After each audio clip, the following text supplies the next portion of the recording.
Already, who dropped 18 points, as well as an unlikely production from walk-on Avery Benson. So Louisville is already the fourth different #1 team to lose this season. That's the most before January 1st in the 72-year history of the AP poll, and it's as many as there were all of last season. We could be looking at a fifth different team as the AP #1 already, which would also be the most in a season before January in the AP poll era. Meanwhile, the Penn State men's basketball team also pulling off its first upset over a top 5 team since 2016, taking down #4 Maryland 76-69. Tuesday night's win pushes them to 8-2 on the season and 1-1 in the Big Ten. The Nittany Lions finished with 10 blocks, 10 steals, forced 20 turnovers, and held the Terps to 19 for 57. We're going to talk about this more on SportsCenter earlier this morning. Yeah, I love that he was so unbothered. Like, people want him to fall on the sword and be like, I'm so sorry that I was busted. But if you don't want to be busted, maybe don't wear hot orange pants, right? Maybe. Like while you're at the bowling Just alley. stay home if you have the flu. I don't think it's that big of a deal, but we'll certainly see. That does it for your half-hour headlines. All right, let's take a look at the NBA slate tonight, starting with the Lakers, who enter their game against the Magic with a 21-3 record, tied for the best through 24 games in franchise history. Elsewhere, the Clippers, they are facing the Raptors as Kawhi Leonard returns to Toronto for the first time since signing with LA in the offseason after bringing the franchise its first title. And the Bucks will put their 15-game winning streak on the line against the Pelicans. Milwaukee would tie the second longest streak in franchise history with a win. WNBA superstar and NBA analyst Janae Agumake is with us now. I want to talk about that Bucks game, specifically Milwaukee. They rank top 2 in what, both offensive and defensive efficiency, but let's do the defense part because that wins championships, I've been told. How are they getting it done specifically on that side of the ball? Yeah, the secret ingredient to the Bucks' success is definitely defense, in the paint and especially at the rim. Now, according to Second Spectrum, the Bucks' defense is really good at the rim. At the rim, Milwaukee holds opponents to 12.3 field goals per game. That's the best in the NBA. They also allowed the second fewest goal attempts per game with 24.9.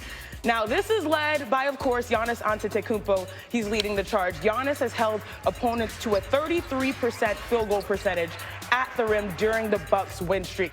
That also is the best in the NBA. Now, we all know that Giannis is a force to be reckoned with on offense in the paint, but it's the same case on defense. We remember that he was MVP last year, but he was also second in Defensive Player of the Year voting. So their defense is their not-so-secret ingredient for success.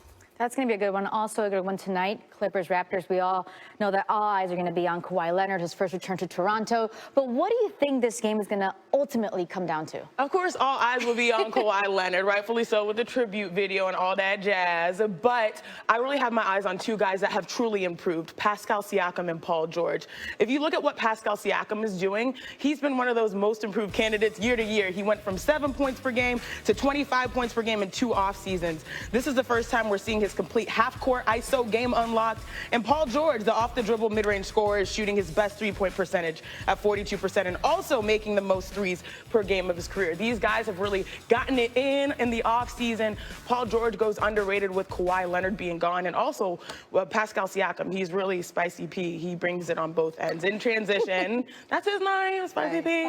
He brings it on both ends in transition, knock down the threes, and then his ISO game is great as well. Yeah, I think a lot of people assume that they would just kind of fall off a cliff after Kawhi left. That's not happening at all. There's no chance they boo him tonight, right?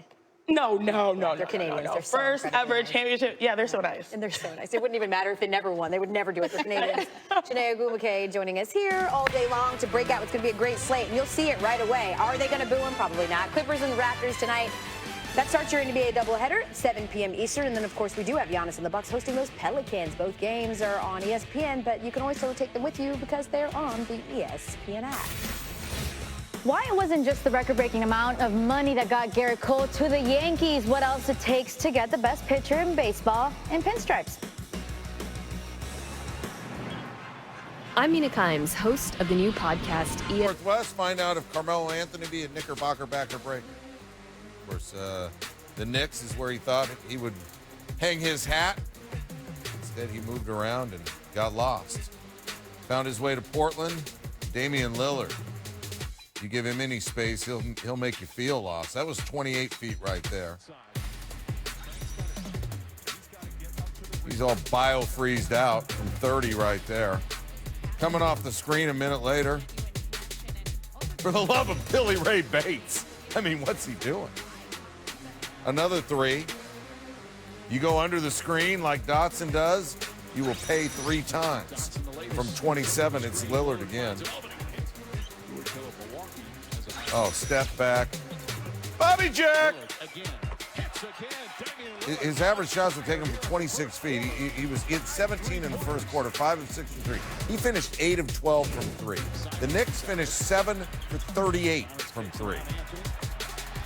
Woo! 31 points, 29 minutes for Lillard. Carmelo Anthony, 25 minutes, 3 of 4 from 3, 5 of 13 from the field, 4 rebounds, 2 steals, no assists, 3 turnovers, finished with 16 points. The big number is that number right there, 115 to 87. Portland. So Melo spent 7 years in New York. He won a single playoff series. Kawhi Leonard, he spent 1 year in Toronto, and he won a single NBA championship. Figure that big gold trophy is worth some goodwill when he returns to Canada Wednesday night. Despite leaving for LA in free agency in the offseason, one would expect a loving embrace for Leonard's return. Less like the reception of a wrestling heel and more like a reunion with a dear family friend who can't ice skate, but, you know, he knows Drake, and Woj knows all. Kawhi Leonard dominating right now. Best player on planet Earth. Kawhi Leonard, the bright, brief, unforgettable comet across the sky of a Canadian winter in springtime. He arrived with a cackling laugh and a championship pedigree. The Toronto Raptors are NBA champions. Delivering the Toronto Raptors a parade and promptly disappearing into the distance. Back to his California home, a Los Angeles Clipper.